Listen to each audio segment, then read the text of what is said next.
posted.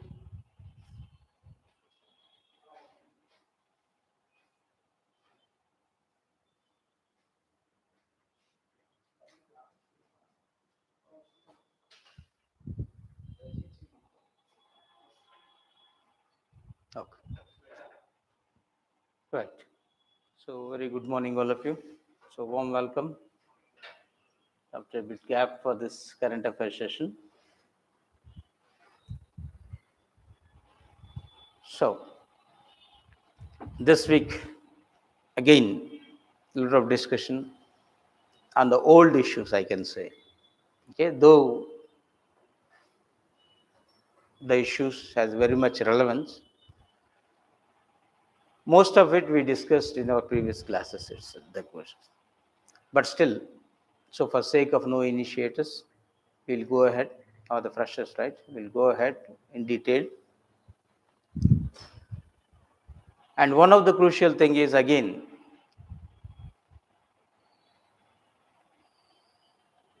the issue of one nation, one elections. Right now, elections for Lok Sabha, elections for state assemblies, or for that matter, different states, different times, right? It's happening. And for panchayats, that is municipalities, we don't know when they are going to be held. There is no hard and bound rule, right? Definitely, it is going to be held with every 5 years. So there are certain issues. So when you are holding elections, almost all, every year, at least twice in one state or the another, or for the Lok Sabha or Panchayat elections, the first thing that get affect is the policies vis-a-vis with the government is concerned, the continuity aspects, plus entire atmosphere is vitiated with political angle rather than with a governance angle. So keeping all these factors in mind, though it's not so easy to go ahead, but still I can say a bit of adventurous step as taken by the government. So the cabinet recently cleared the proposal for this simultaneous elections. Right? Anyhow, for this purpose, before last general elections,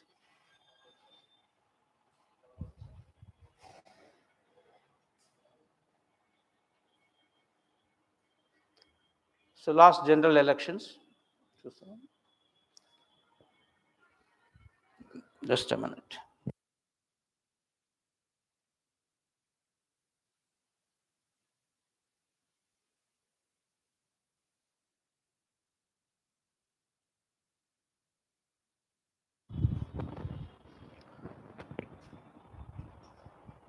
Okay. A committee was appointed, okay, last general elections, before last general election itself, because the Modi is talking about almost for last 2 years. Let's go for simultaneous elections. But somehow they're not able to do that. But now they said, okay, let us go ahead.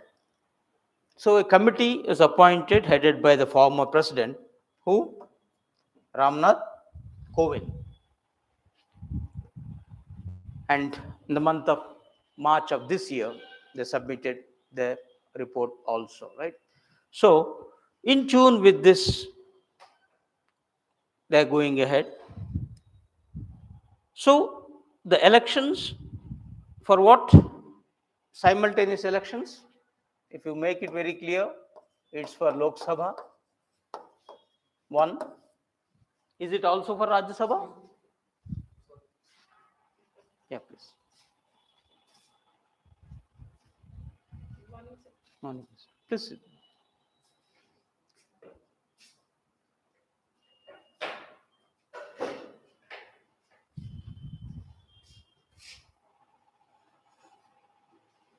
Sit.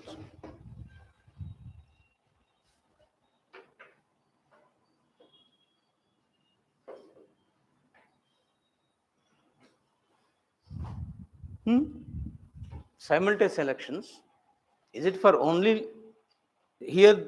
Lok Sabha is very much there. Is it Rajya Sabha also there, or only Lok Sabha?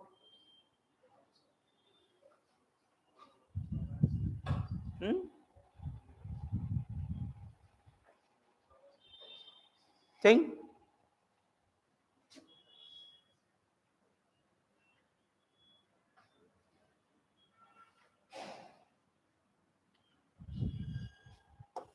No doubt Lok Sabha. Then we have state assemblies. Then third we can say panchayats.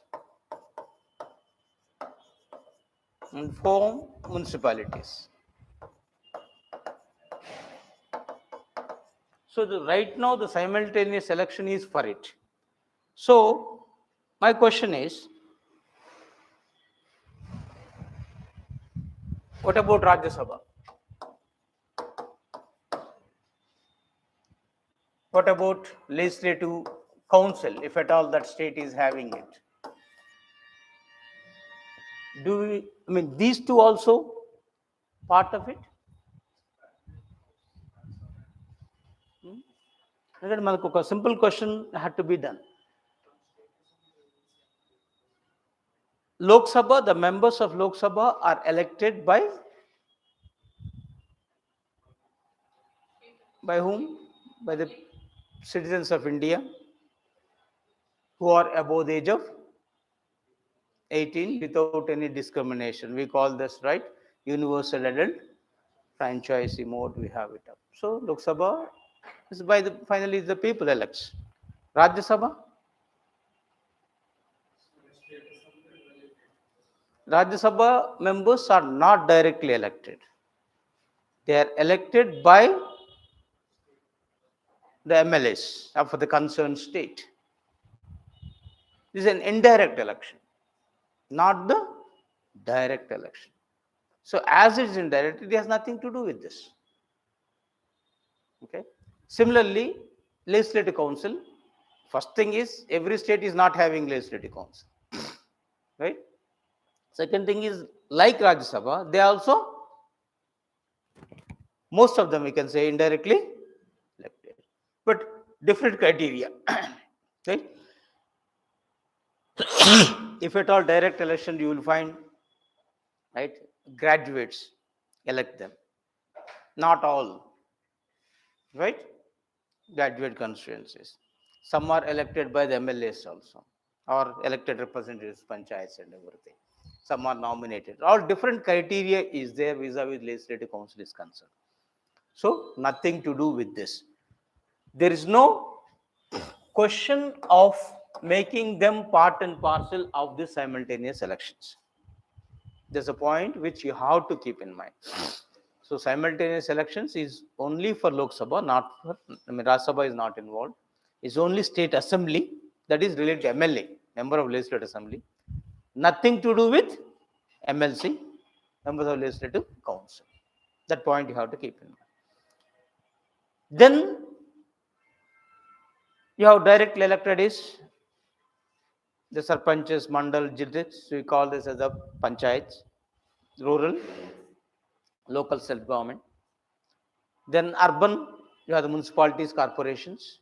Yes, they are also directly elected. As a direct election element is there, this is also involved here. But still two cadre, okay? Two parts they are divided. Okay. First, the Lok Sabha state assemblies will be held simultaneously. Then within 100 days of this election, this panchayat and municipal elections has to be held all over India at a time. Okay, all over India at a time. That means finally, for example, now we are in month of say September.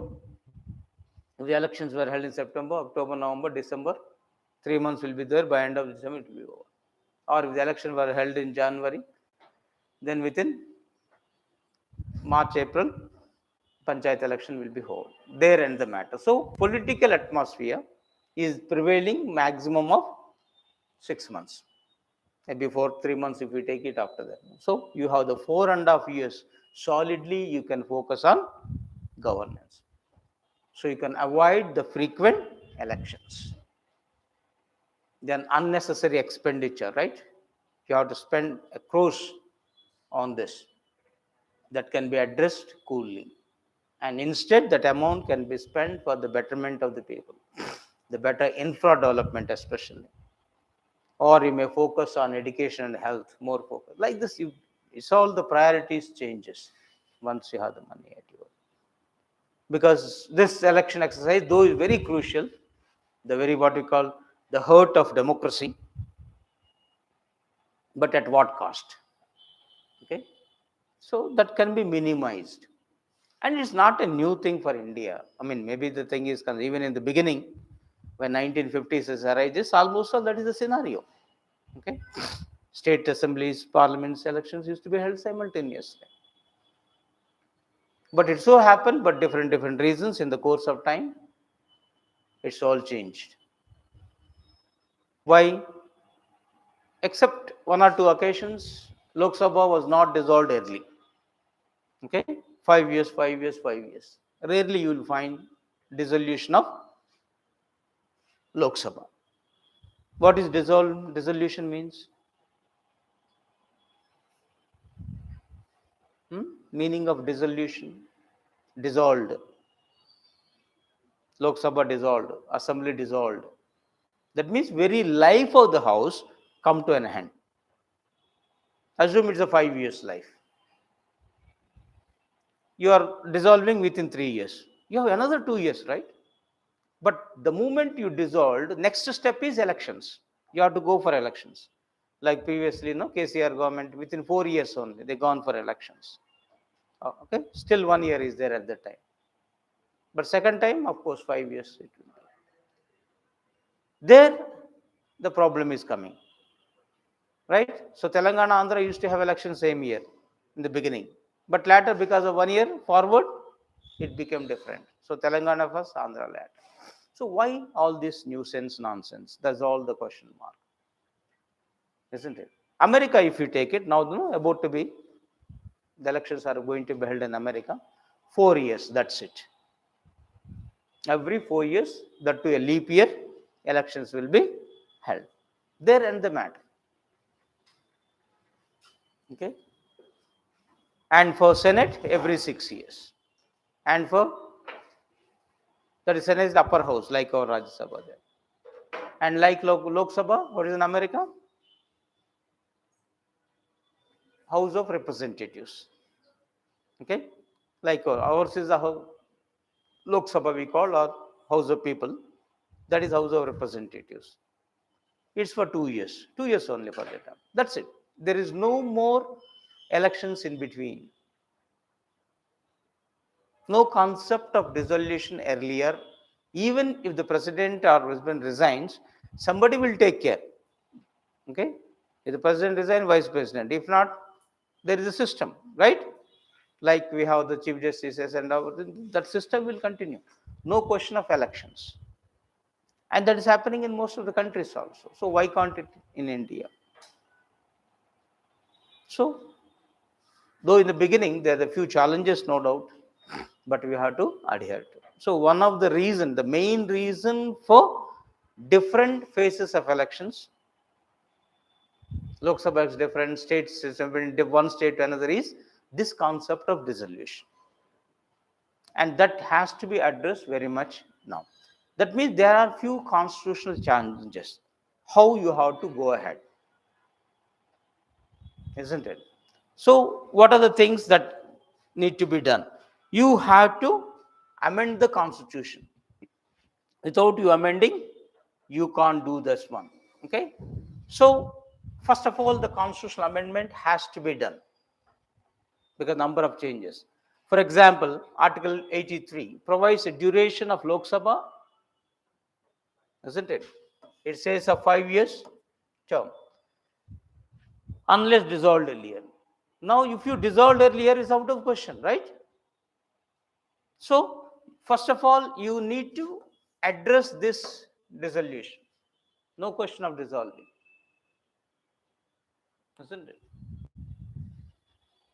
So the major, because that is from there the root cause for this is dissolution. So that has to be addressed.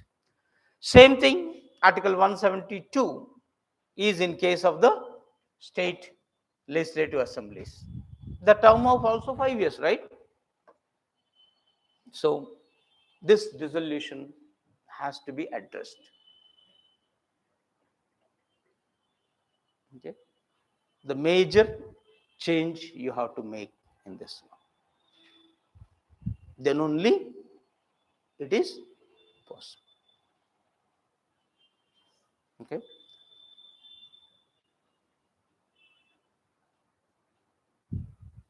Clear? Any doubt on this? Then to amend the constitution, which article is dealing with? Sure? 368. It prescribes the procedure for amendment. Certain things can be amended by simple majority, that is half plus 1. This we call simple majority. Certain things by 2/3 majority. Okay, we call them as special majority. Certain things 2/3 majority plus consent of more than half of the states. So we call special procedure. So we have the three aspects through which the constitution of the country can be amended. Because we want to make the constitution as dynamic. It should change according to the changing times and changing needs. So three processes. Now this simultaneously we want to go for what procedure is required. Is it simple majority, special majority 2/3, or 2/3 per consent of the states?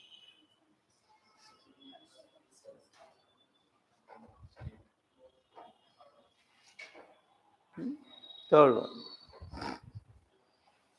Will you get the mark?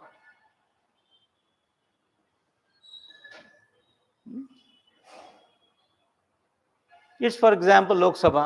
What's the need for states?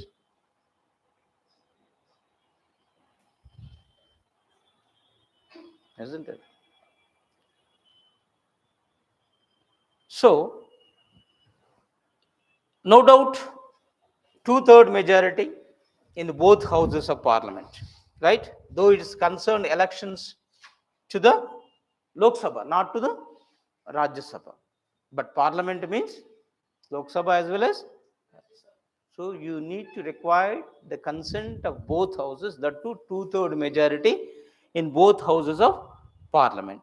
Then again, just now you are saying ratification of at least half of the state legislatures is, that's what you are saying, right? In general, is required. What do you mean by 2/3 majority? For example, in Lok Sabha, we have 545, means now 43, right? Minus that Anglo-Indians, if you leave them, 543. Because no Anglo-Indians now. So, 2/3 means 2/3 of 543?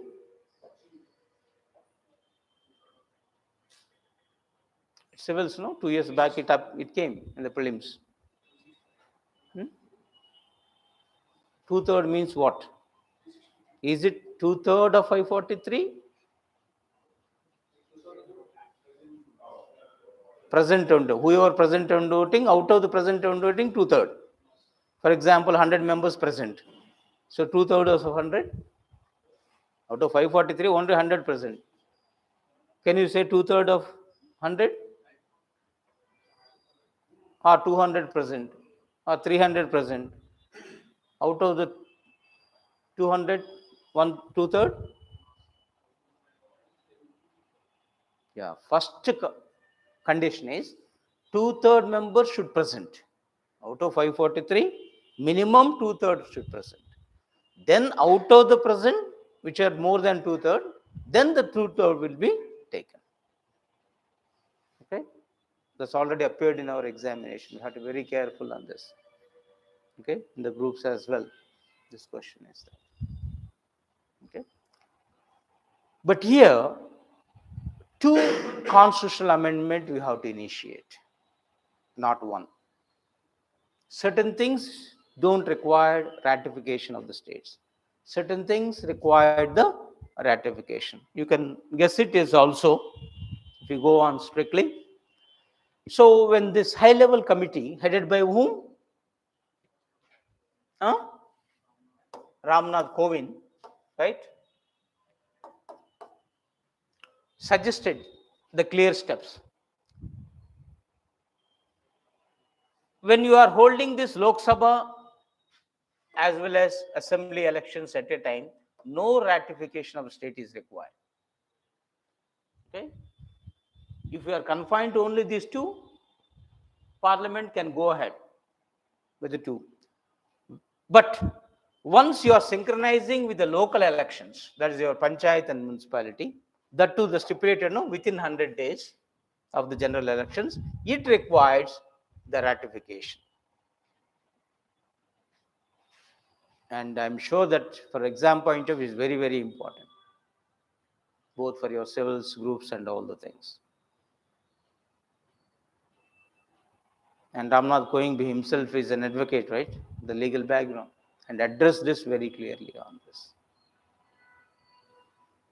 So if the government decides to go ahead, only Lok Sabha and Assembly, nothing to do with panchayats, no need for ratification of states. If they wanted to include panchayat elections also, then ratification is required for second one. So definitely there's a two steps. It has to be taken into consideration. Okay. Two bills has to be introduced. Bill 1, Bill 2. Then only Bill 2 will go for ratification of the states. Even assume that state has not ratified half of the states for one reason or another. If the first bill was passed, then it's possible. Is it easy for this government, Modi government, to pass by 2/3 majority? Lok Sabha, they can, keeping in view the alliance, NDA and others. But Rajya Sabha, right now they don't have 2/3. As it is not having, we don't know what is going to happen. If some small parties, okay, like OSCP, this and that, if they came into rescue, all right. Otherwise, difficult. Isn't it? If all opposition parties, other than NDA group, right, oppose, it's out of question. Because they don't have in Rajya Sabha 2/3 majority. And a quick recollection when panchayat bills, right, now we have 73rd, 74th panchayat bills, right, at that time when Rajiv Gandhi, the Prime Minister, he initiated this constitutional status for Panchayati Raj. Lok Sabha passed, but Rajya Sabha rejected. So at one time it failed. Later, when P.V. Narasimha Rao, the Prime Minister, at that time again it was reinitiated and they are able to have the majority, then it is possible. So a challenge indeed. That no, you can't take it for granted. This bill is going to be passed. So the Modi government has to do a lot of exercise in this case. Let us see how best and what they can do on the way. Then another issue apart from this dissolution arises hung. What is this hung legislature? No party got the majority to form the government. How much majority required to form the government?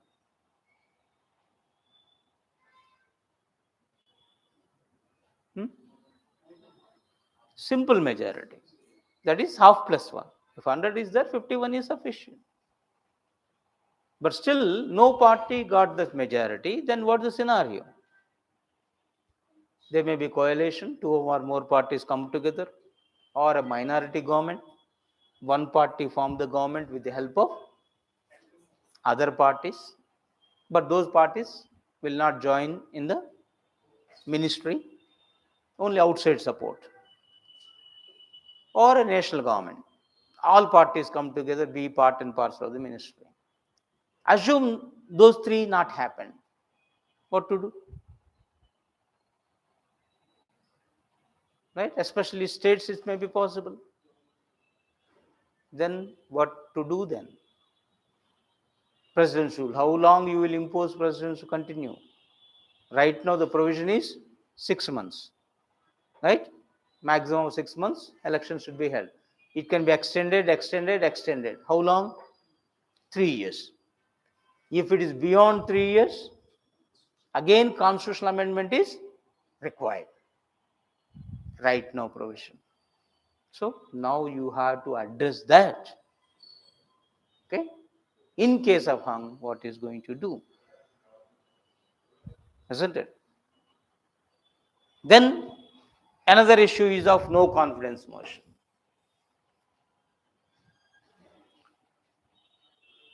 No confidence motion is the bedrock, the spinal cord, a sine qua non for parliamentary system. Very essential, right? A crucial, the most important feature of our parliamentary system is collective responsibility, right? In this, right, the government is in power till it enjoys the majority support. That means at any point of time, the members can express their lack of confidence on the government. Then they have to resign. No confidence. That means the government will continue till it enjoys the majority support of +1. The moment it loses, there end the matter. In case of this no confidence motion, then what is to be? As per now, for example, today the no confidence motion introduced, assume it failed. Again, after 6 months, it can be introduced. Immediately you can't. Isn't it? So that one of the thing is the government will not become a dictatorial. Okay? But then how to address that? Shall we go ahead with no confidence motion existing thing, or shall we done away with that very word? Let us not to introduce this at all. Big challenge, right? Okay. Assume you have kept this no confidence motion as it is. If the government failed, to get this majority, no confidence motion passed, then what is the scenario? Who will rule till then? That's what all the things has to be addressed in this. Okay. Finally, you have to avoid the elections. Without elections, you have to do this. Okay. Elections only criteria is come what may, election should not be held. Look for some alternative, the best alternative, which will not disrupt the progress of the country, which will not disrupt the credibility of the country as a whole, which will not affect the letter and spirit of the so-called the democracy. Okay, it's completely president's rule, is completely of officials' rule, then what is the fun of it? Isn't it? So it has to be addressed coolly. Then, according to us.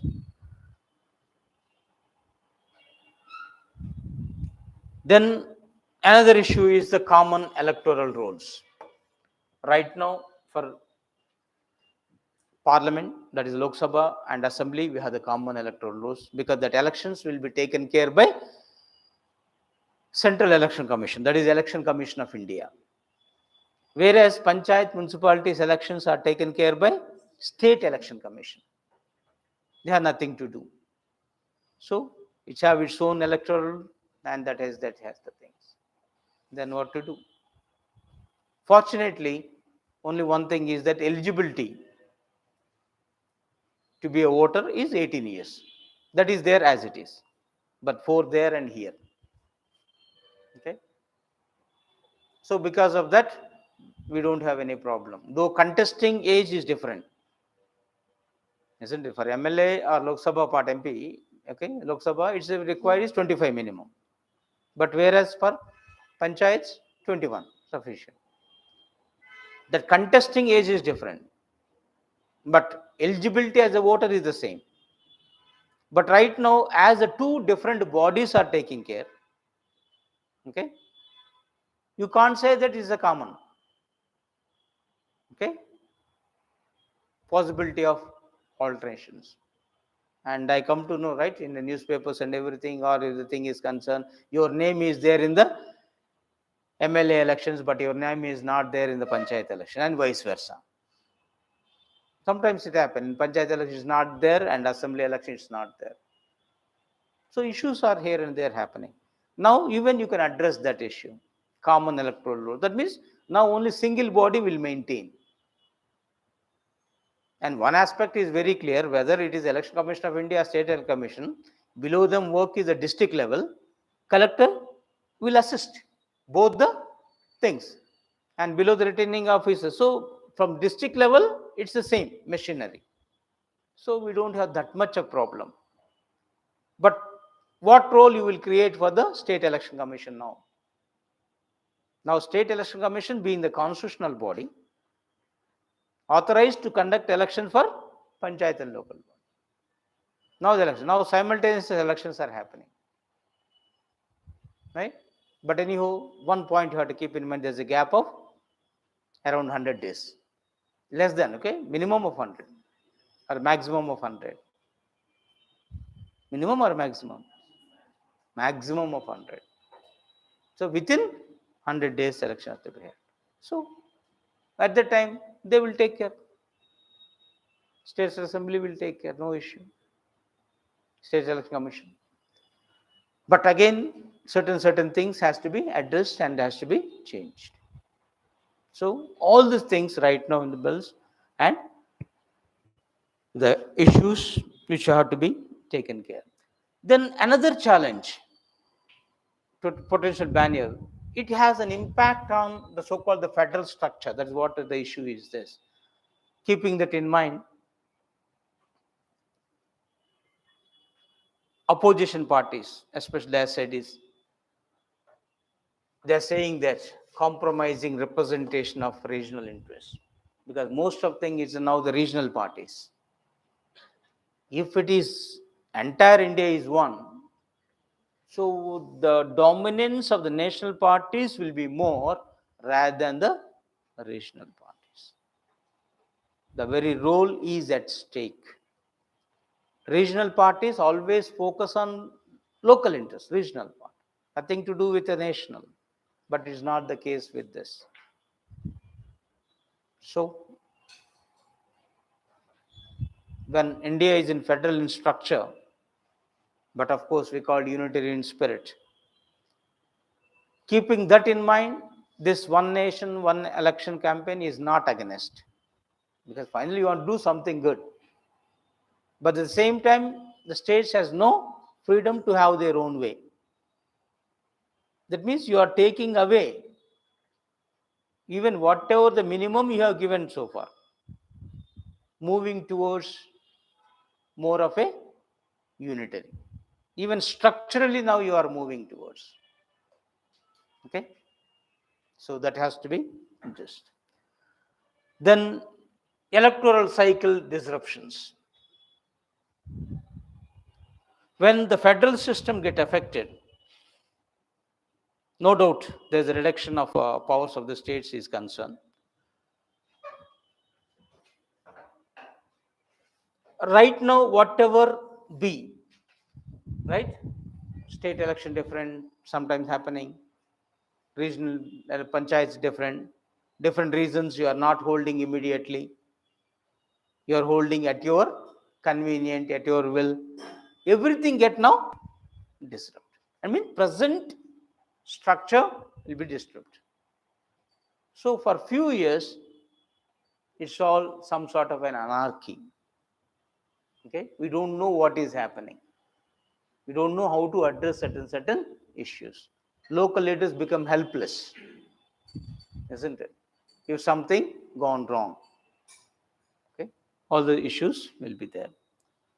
Then most important challenge is this judicial scrutiny.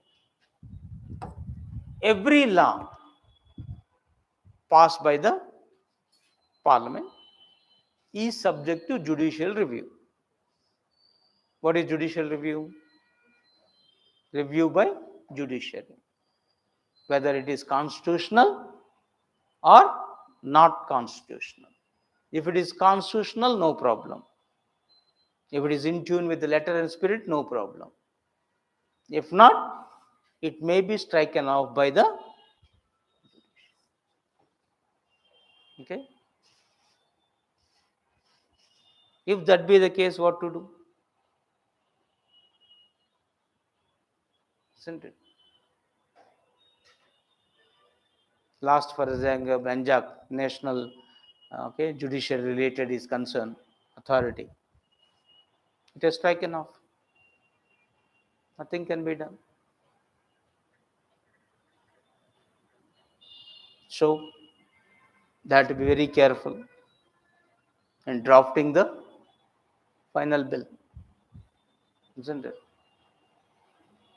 In any way, if the court is of the opinion, not only according to the provisions of the Constitution, even according to the spirit of the Constitution, because now our Indian judiciary is more active. Okay, we call judicial activism. Okay, so it's sometimes in aggressive mode. Sometimes it itself is initiating the laws. So we can't take it for granted now. So the issues are there. Will it stand?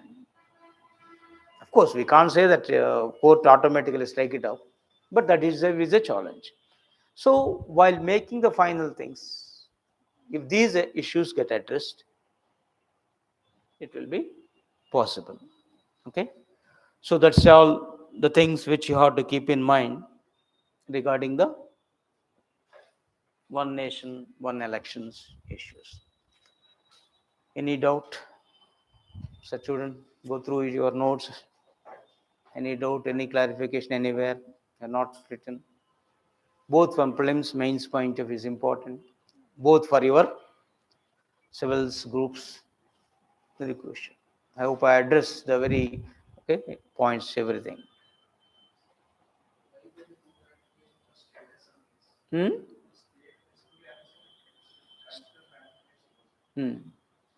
Not required.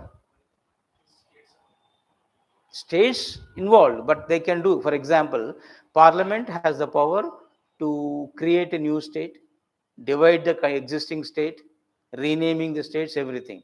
There's no need for ratification. No? Though directly concerned with the state, even by simple majority, it can do. It can done. So that's what Constitution they made it at that point of time.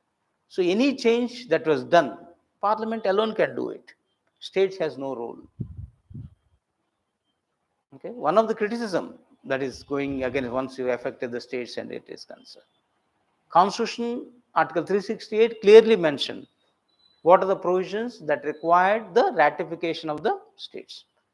What are the things that can be done by simple majority? These things only mentioned. Other than simple and special procedure, all by 2/3 majority. Like this. So, Article 368, if you look at the bare article, you can get it.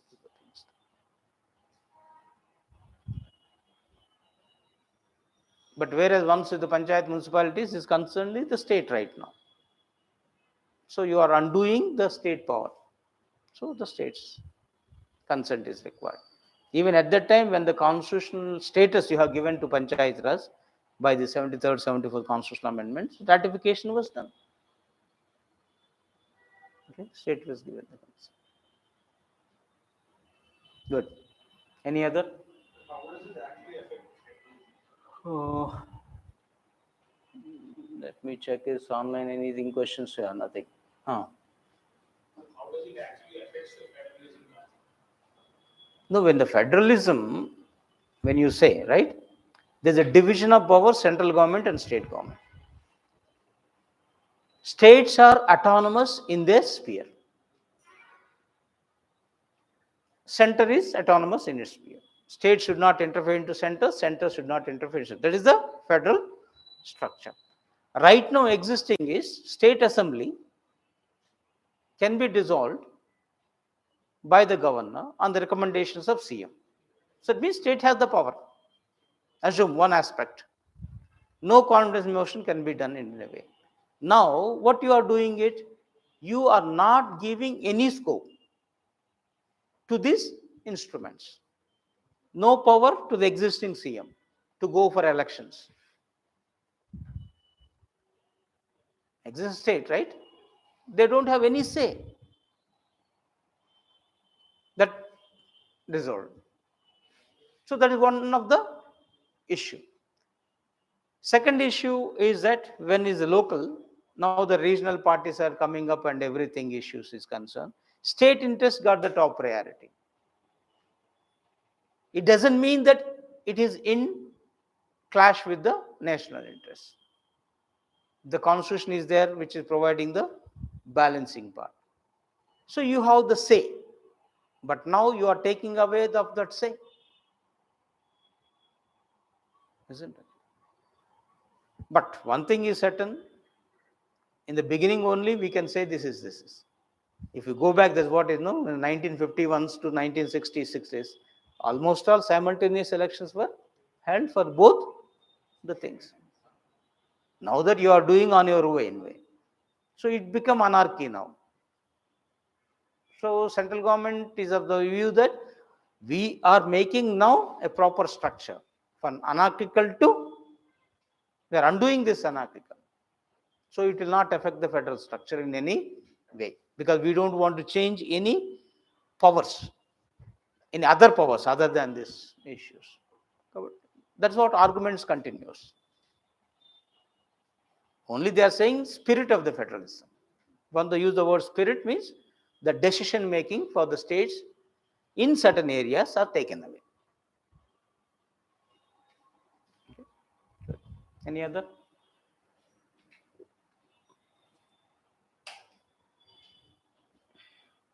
Then, so then another issue that's existing, right? India serves formal notice to Pakistan seeking modification of Indus Water Treaty. Okay, a formal notice. This is one thing. Indus Water Treaty, two aspects. So first of all, we should know what is Indus Water Treaty. Then, why they use the word the formal notice. A quick thing is, in the month of March, if I remember correctly, this year, 2024, a 90 days ultimatum was given by India to Pakistan, okay, to reconsider this treaty. So April over, May over, June over. Nothing concrete happened. Now finally we said, let us undo this treaty. Okay. Because international, or for that matter national, whatever agreements that you have individual level or at the state to state level, country to country level, that has to be honored. Pacta sunt servanda, there's an international, a Latin word. The agreements that you need to be honored. Which government came is immaterial. When India, Pakistan signed an agreement, so we are least bothered whether it is Nehru signed or somebody signed. Persons is immaterial, isn't it? Now the Modi is going to America. That means India says, okay, Modi represent India. Nothing like this, right?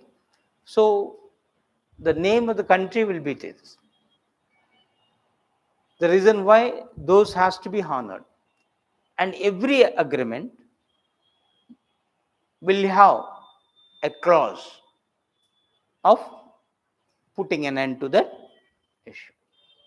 Even, right, if you entered a job, right, bond, 1 year bond, 2 years bond, 3 years bond, 5 years bond, for example. Can you undo that in between? If you don't want, you can, by giving the formal notice, 2 months, 3 months, as agreed. Same thing, if they don't want, they also can. Always there will be the clause for putting an end to the issue.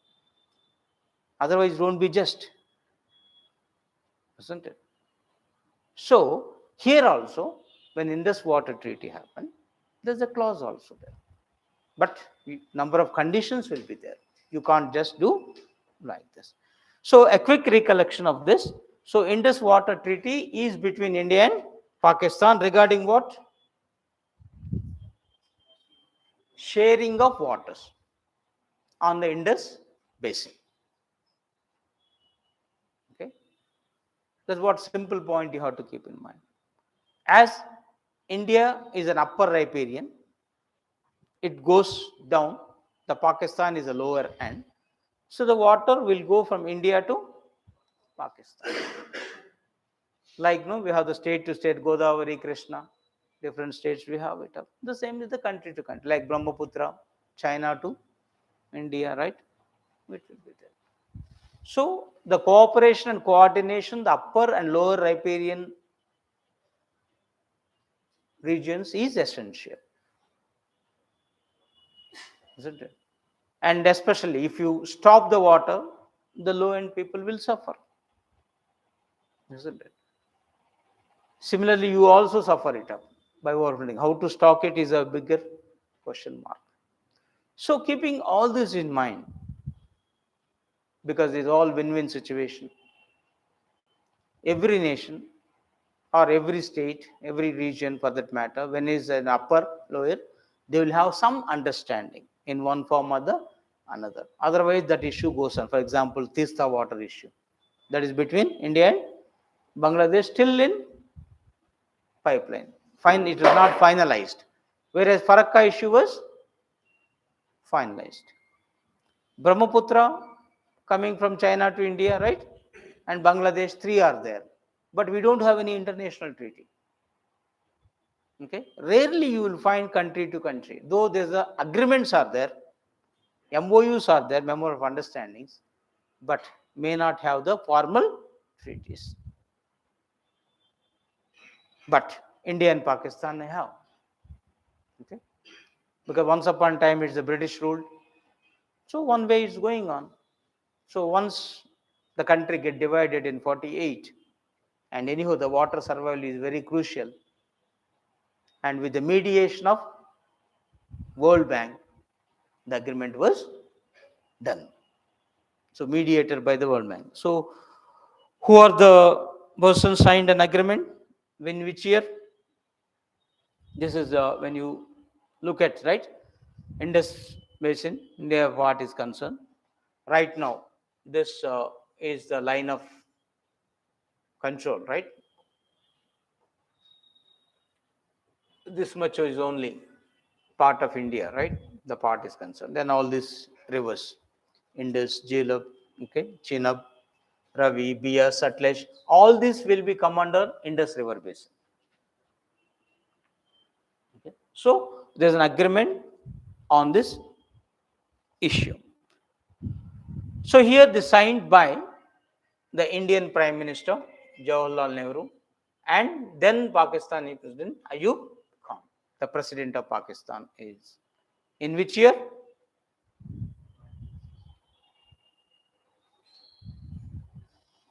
Year 1960.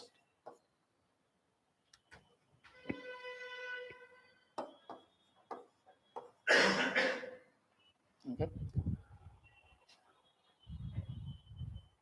I didn't remember the group 1 or group 2. Long back they posed this question, who are the involved signing? Okay, person's name they asked. So Muhammad Ahmad Khan, the president, Jawaharlal Nehru anyway remembered, and the World Bank represented by WAB Elif, then the president of World Bank is a mediator. So it's a World Bank mediation. This was done. There's a major issue you have to keep in mind. So this entire Indus is divided into eastern and western rivers.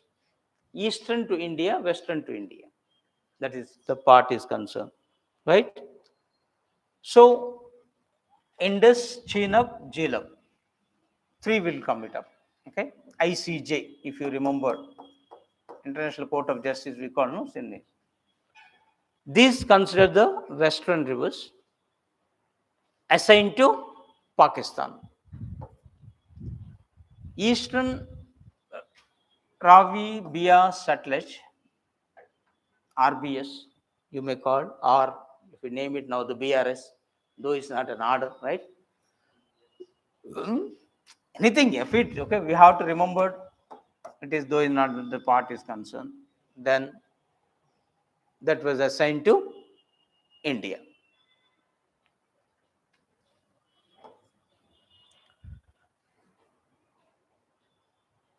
Overall, is that 80% of the share of the water went to Pakistan, only 20% to India. So this is a criticism. We have given a lot.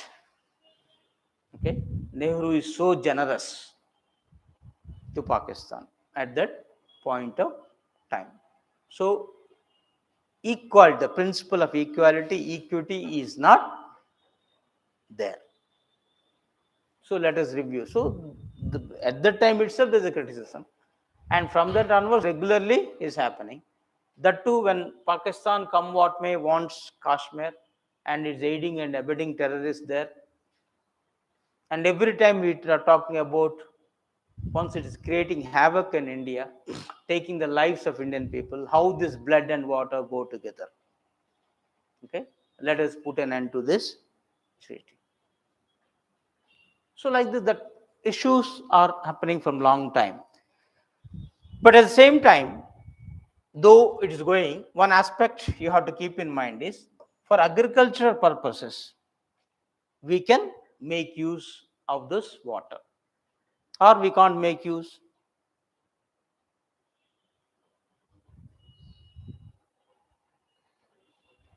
Can we make use of everything? Regarding this Indus chain of development, we can't even that. But for that purpose, you can construct the run of the river hydropower projects. Okay, only hydropower projects you can do so, and only on this Ravi Bia Satluj you can use the agriculture, not for Indus chain of development. That is completely goes in a way. So if you look at, okay, the map, the overall entire Indian basin,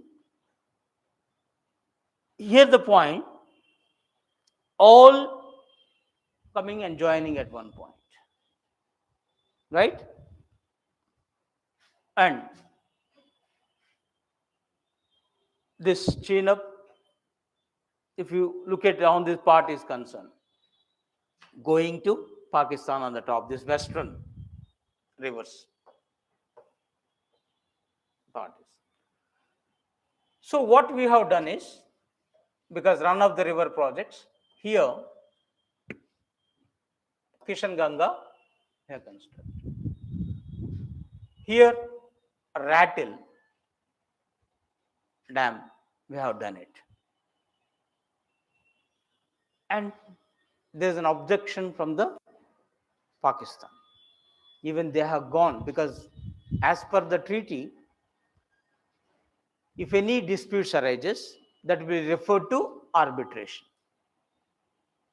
Okay, whenever the issue arises of arbitration,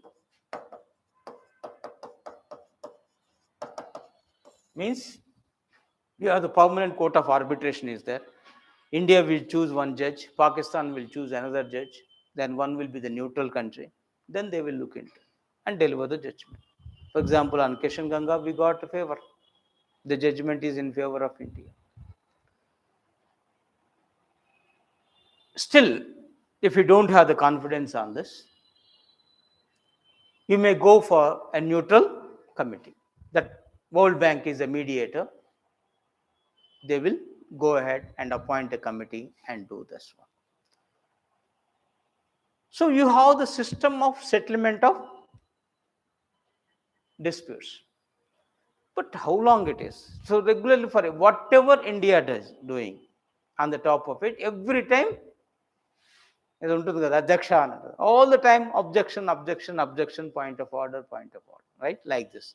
So very much upset the India at one point of it. So now finally come to let us review the things as such. For example, if we look at this eastern rivers, Satluj, Bias, Ravi, right, which came to India, 11 cubic kilometers of annual flow. 11. If you take case of Indus, Jhelum, Chenab, which have been to Pakistan, 232.5 meters. See how much, say, no doubt three rivers. Quantity of rivers is the same, but the flow of water, right? So how much difference is there? Where is 232? Where is 11? Right? So that is the major issue. So on this, no doubt, India has full rights over the water, and Pak can use whatever flows into its territory, because all this, no, in the final things, right, joined, and all the things joined is coming to Pakistan. Remaining water, surplus water we call, they can make use of it. Otherwise, no. But whereas here, India can use only a maximum of 62.2 kilometers and 170 reserved for the pump. 170 you should not touch at all. Okay. That too, this can be used for what? Not for construction of dams, like our multi-purpose dam, Nagarjuna Sagar, things. Only for power generation. Run of the river project means only for power generation. You can simply divert it, power will be generated, and again that water will go back. You can't even use for your drinking water purposes. You may go and have the glass and drink, no problem, but you can't pump it or construct and villages to village, right? Now, for example, Hyderabad is getting drinking water from Manjira pipeline, right? Or from Krishna, that is from Nagarjuna Sagar. Through pipes we are getting. Like this, we can't do from Indus, Chilabjit, or the three rivers. Okay. Even here, now and then, we have issues when few cattle, the cows or the buffaloes, or they're drinking water, there are objections raised by Pakistanis. Issues arises, isn't it? That the clashes happen. Of course, now it's not happening. Previously, somewhere in the 70s, 80s, you will find those issues.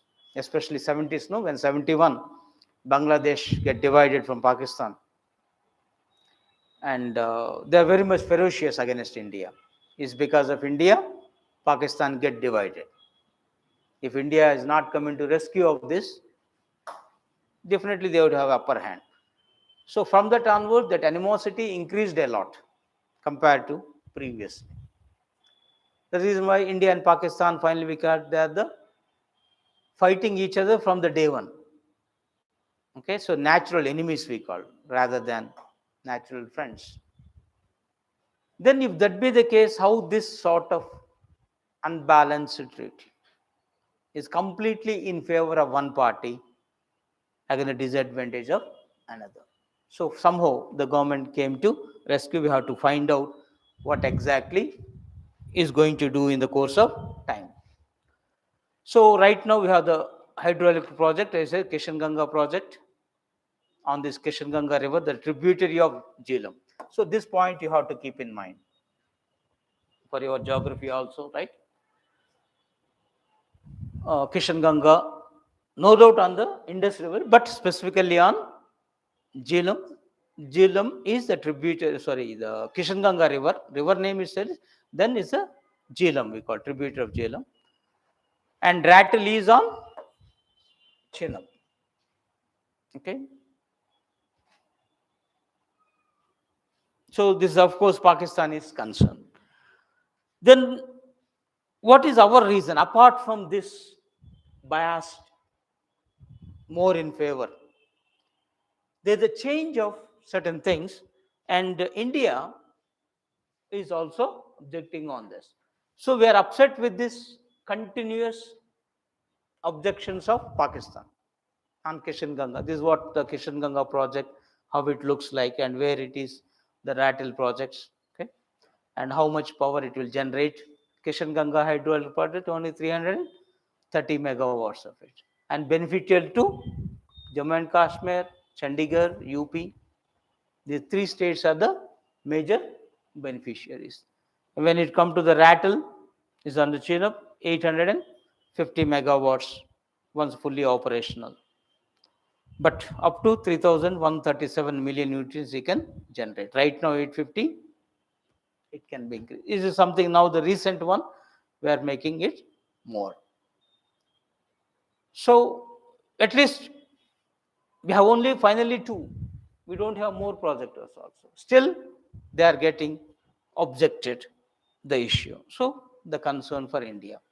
Now, there apart from this, there's a concern vis-a-vis with the climate change is concerned.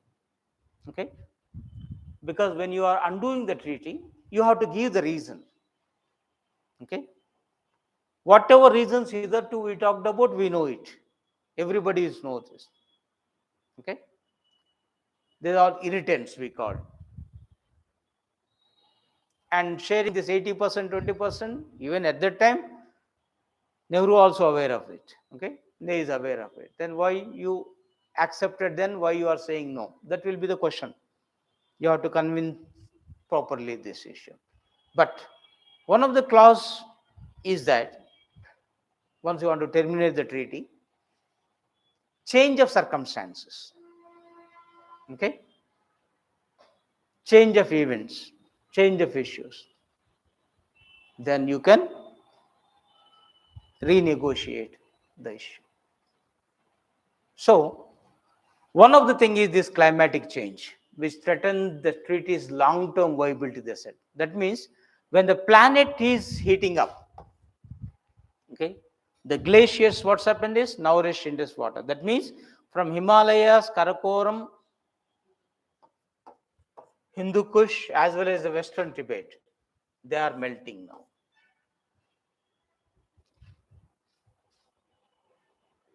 So once it's melting, there is no doubt initially a water windfall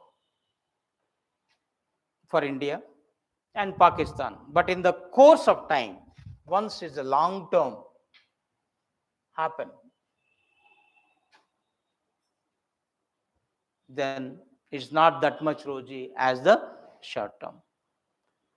The peak flow definitely will dwindle.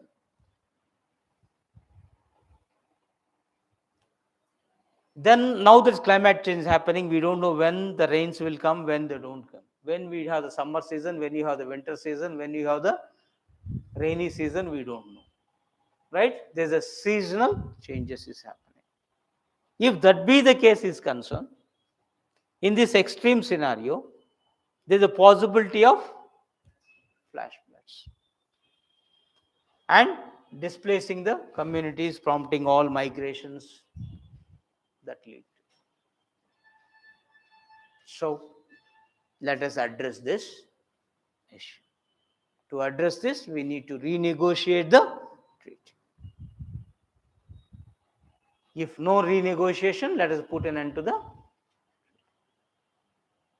So last time we have given this 90 days ultimatum for review. As that was not done, now we have gone ahead with this.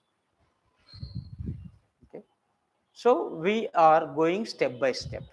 As per international law, we are going ahead in the process of putting in the changes slowly and steadily. So now we have to wait and see how the Pakistan will respond all this issue. Okay. This is what overall summary of this Indus River system. Area is comes to almost all, when it is square kilometers, okay, 11,65,000 kilometers, okay, square kilometers if it is. Whereas for India, it's only flowing is 3,21,000. That means that itself is clearly shows maximum is in Pakistan. And total length 28, length in India is 1,000. That means almost all 40%. Okay, 60% is in Pakistan. And this origin, right now, though it's India and Pakistan, but actually is origin in Tibet, this Bokhar Chu glacier. Long back in civil prelims, this question came. I don't know when the groups I saw it. Origin of this place. Okay. So as in a geography, you have this in advisable to remember this name and the groups. Now that issue is there.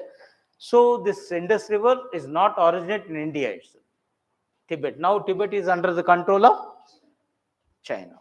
Right? It's nothing but China now. Okay. So if India stops water to Pakistan, assume that being the all-weather friend China and Pakistan, China stops that water to India, then what is going to be happening?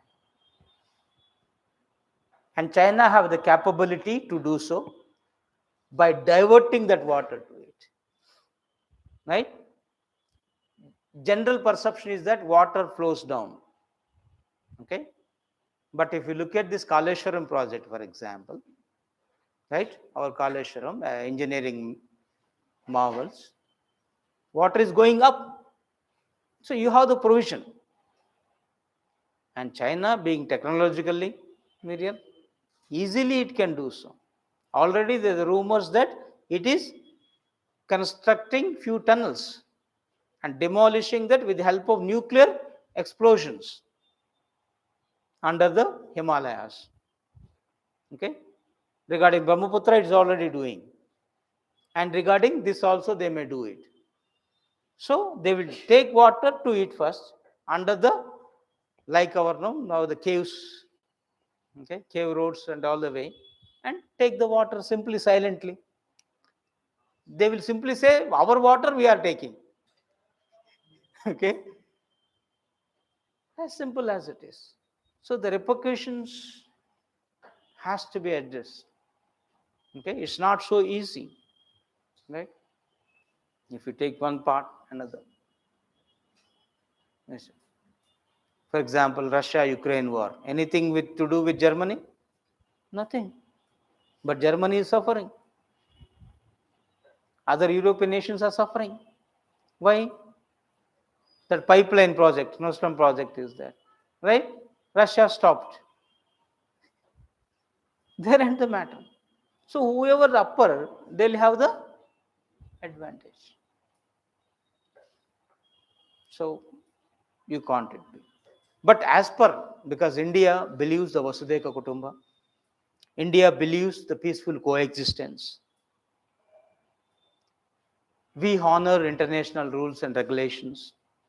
We included it in our constitution, respecting international laws. Where it is there in the constitution? 51, Directive Principles of State Policy. Last article is that. In tune with this, we develop the Panchashil principles. One of the core is peaceful coexistence. So, keeping in this all this scenario, we may insist the Pakistan to renegotiate, okay, rather than terminating the treaty. Okay. So, in the process of renegotiations, some sort of advantage we may claim. For example, especially that water we have to make use. But another fact is also, though it is less water quantitatively, these three rivers, are you utilizing complete water? This all BRS, okay, Ravi, yes, Atlich. We are not using at all. Maximum 30% we are using. Remaining 70% going to Pakistan only. Okay, this Punjab and all the things they are utilizing, but still, lot of water is going on. So, when India itself is not using its own water, why unnecessarily you are focusing on that? There's one criticism. But geographically, if you look at, these are in the down.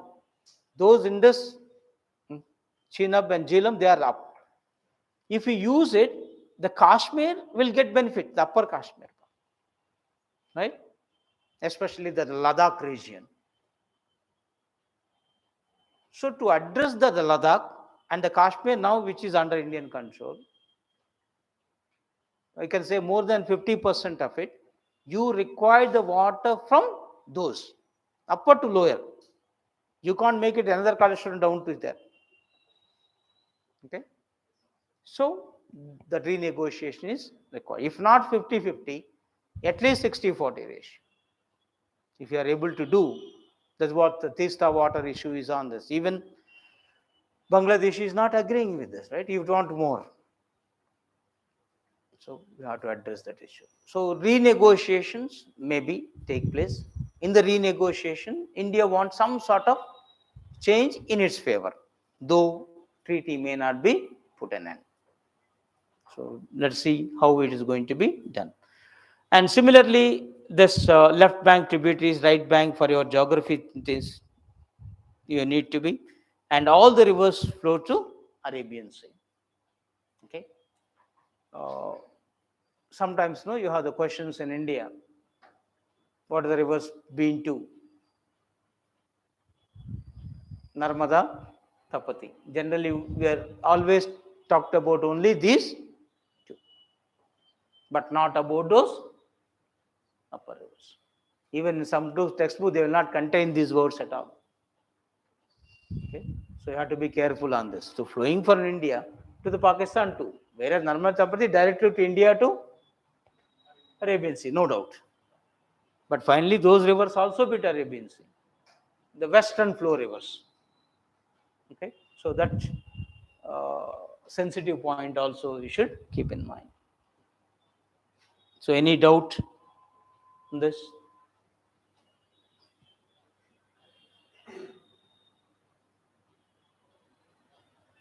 Thing? Right.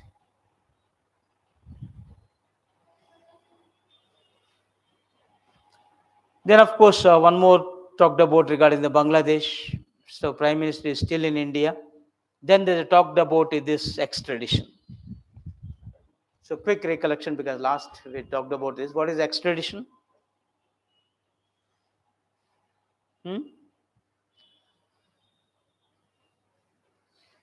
A crime has taken place, for example, in India. That person run away and staying in Britain. Now we want to get back that criminal back, that accused back. That is the extradition, because he left the country, now staying in another country, like Vijay Mallya issue, for example. Okay, he's involved here, now there, so we need to get him back. Lalit Modi, all these issues, extradition process is on. And right now India is facing. Hitherto we are criticizing Britain, you are not sending. Now, if the Bangladesh initiated, because innumerable cases they are keeping on Hasina. The moment Bangladesh asked, now can we, because hitherto she is very much friendly to India and give the shelter, can we or not, send back or not? If send back, her life is in risk. Can we do so? Is it a political, right? Political vendetta will be there.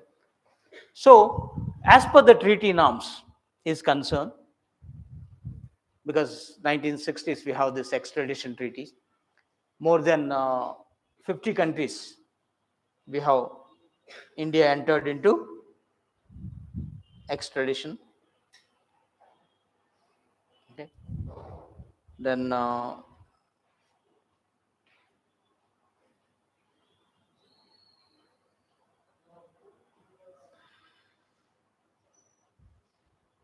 many countries that India have? I'm just quickly looking into. Yeah, Indian Extradition Act. Okay, always that's Indian Extradition Act we have. In which year? This happened, if you look at right, 1962. So India-China war, if you remember, the thing is concerned. Remembering this act become very easy. So this is for both extraditing persons to India and from India to foreign countries, to India and for India. Okay, it is concerned with the both the aspect, but separate treaty has to be signed. Yeah, it is right now the 40 countries we have extradition treaty, and with 11 countries we have agreements, because it become treaty when it is ratified by both the countries. Okay, so another 11 countries is in the process. Either India is not ratified or that countries are not ratified. So on an average, around 50 countries we have extradition treaty. That's what we say. But actually, with 40 countries right now we have. And regarding Bangladesh, when we sign with Bangladesh, it's only 2013 we signed extradition treaty with Bangladesh. And there's some changes we made, simplified in 2016 amendments. Okay, the first in 2013 and 2013 is we simplified the procedure. So because of simplification, now that become tough for India to hold Hasina. And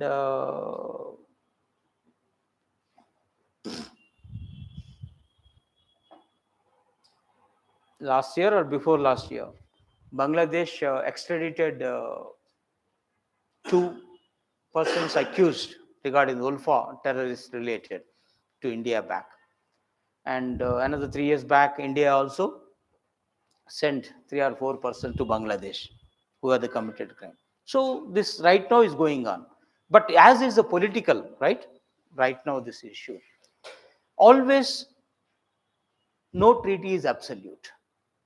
Okay. If India is of the opinion that is of only political vendetta, okay, we can hold back. No need to send her. Okay.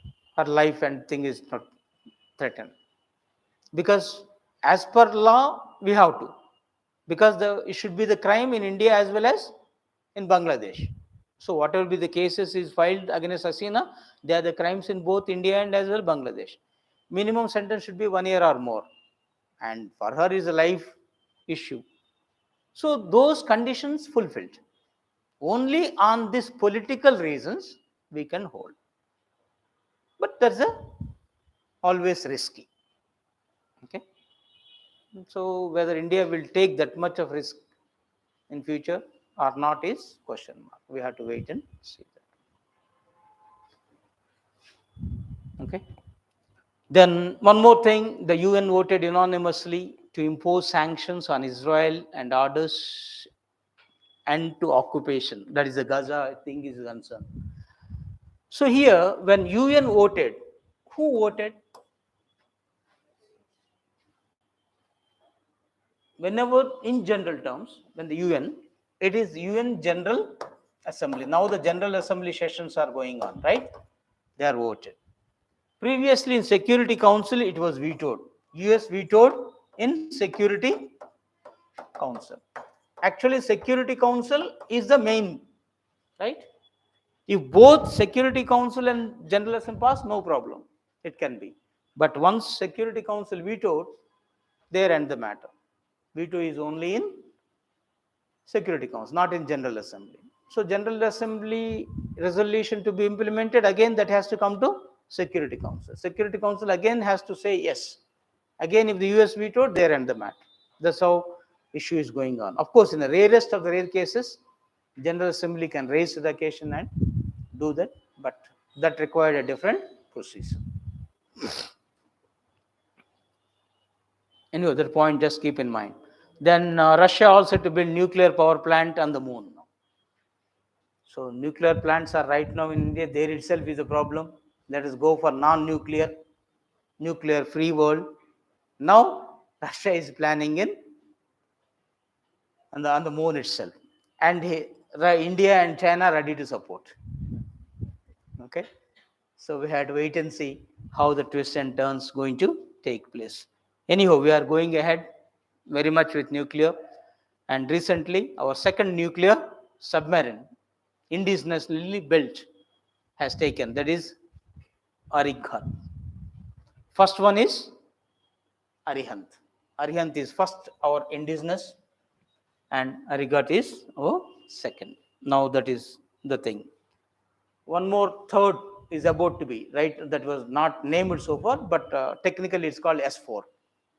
So three nuclear submarines we have. So it's about to, I think by next year, S4 will be commissioned. Then at the time it will be named, okay? Another name they may give. So Arihant is the first one. Arigat is the second one. So third one we have to see this, okay? It has four. What they will name it. Then one more renaming part is concerned. The Port Blair now become Vijayapuram. So Port Blair is the capital of Andaman and Nicobar. So last class, I think the part we come to the number of islands was renamed by Modi government with the names of Subhash Chandra Bose and team, right? Azad Hindu Force, whoever be involved in the Indian National Army on this majors, different name, nearly 21. Okay, if I remember correctly, islands were renamed. Now the Fort Blair, the very capital, also renamed as Sri Vijayapuram. So quick recollection, what is about this? Sri Vijayapuram reflects what? It refers to Sri Vijaya, an ancient empire based on Sumatra. Okay, that's what the history is talking about. But this was weakened by this Chola empire. So you need to be very much, okay, just go through those, all this Chola empire, because Chola built a lot. Okay, Rajaraja and Rajendra, they played a very key role in expanding this their empire beyond India, okay, to the Sri Lanka, to the Maldives, and all the things. And their navy is very powerful at that is concerned. So Nagapattinam, okay, very clear. Now, right now, when you're talking of look east axis, they have done that long back itself. Okay, we are pursuing. So go through once this history, always advisable. Okay, if any questions arises on Cholas, just keep in mind, yes, this is the current affairs linked questions. And apart from this, the renaming, if you quickly recollection, even in 2015, our Rajamahendravaram, right? Rajahmundry was renamed as Rajamahendravaram. Similarly, Gurgaon, right? Allahabad now is the Prayagraj. Atal Nagar, previously Naya Naipur. So like this, the renaming is the things. And 2023, Aurangabad was renamed as Chhatrapati Shambhaji Nagar. Now Osmanabad, Dharmshiv. So this part. So you are undoing certain Mughal rules here, names, and you are undoing this British legacy, British names. So you are Indianizing. That's what the issue is on. Now in even India, everything is Bharat, Bharat they are making it. And another thing, of course, Delhi have the new king, though the queen, right? In turn of the king, right? So Atish, relating to the polity, they means how the chief minister appointed, removed, what are the articles relating to, okay? Go through those things as well. Then, of course, you have the Aparajita Women's Bill in West Bengal. Here, controversy, of course, no one is going to question that. But this bill will be automatically become act. Will governor sign on this? He is not supposed to be. That need to be reserved to the president. Already the governor of West Bengal reserved to the president. President is yet to sign. Why? Why there's a need for the governor, or is a compulsion for the governor to reserve that bill to the president?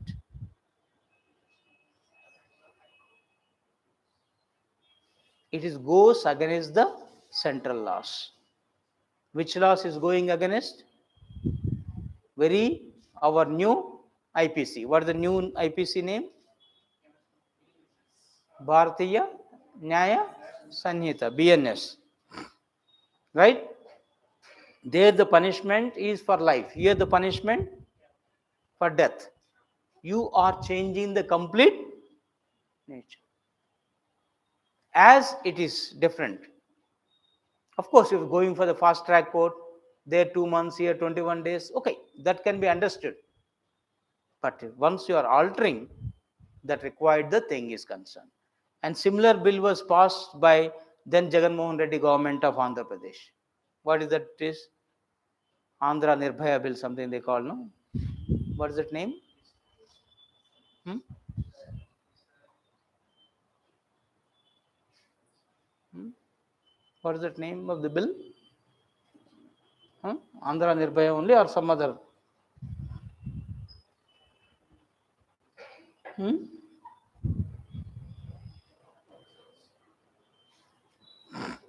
Disha bill, right? That's what the thing is. Andhra Pradesh Disha bill. That was also sent to president for his consent. As the president signed 2019, he had to sign. Maharashtra, then Uddhav Thackeray government made one bill. That is also still with the president. So now we have to wait and see whether it will be. At least Jagan Mohan Reddy is a friend of Modi at that time, but still nothing happened. Now the Mamata and the thing is this, right? We don't know. So whether president will sign or not is the big question mark. So it's a political gimmick. Sometimes they will do it. And in this case, remember that Article 254, Clause 2. If any state law is against central law, the governor has to reserve that bill, as well as if anything in the concurrent list. Both central government and state government make a law. This criminal laws in concurrent list, you are making changes to the criminal laws which is against the central law. So you have to take the help of this article is what? 254 class 2. So this we have to remember this and do this. Yeah, that will become allowed. No. Only that particular thing and concerned with that state. Nothing to do with other states. Because stricter penalties you are giving, right?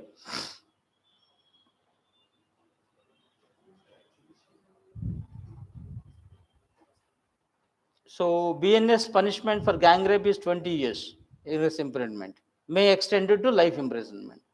But whereas Aparajita bill, natural life they said, or death. Okay. So this provision was not in this. In your remaining trial fast track, okay, we can understand investigation, those things. Though there's a difference on this as well. And punishment for rape is for BNS imprisonment for less than 10 years, which may extend it to imprisonment for life.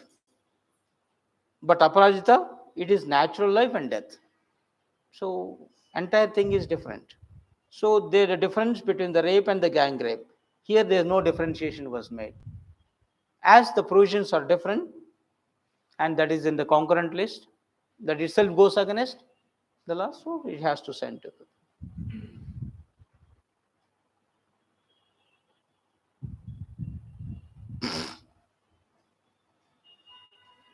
So we have to wait and see how it is going to be. Right? So those are the very crucial things which you have to keep in mind. Any doubt? Yeah, one more thing, Himachal Pradesh passes suspension MLA defects, anti-defection issues is there. This we can see it later. Okay, next class. Any doubts?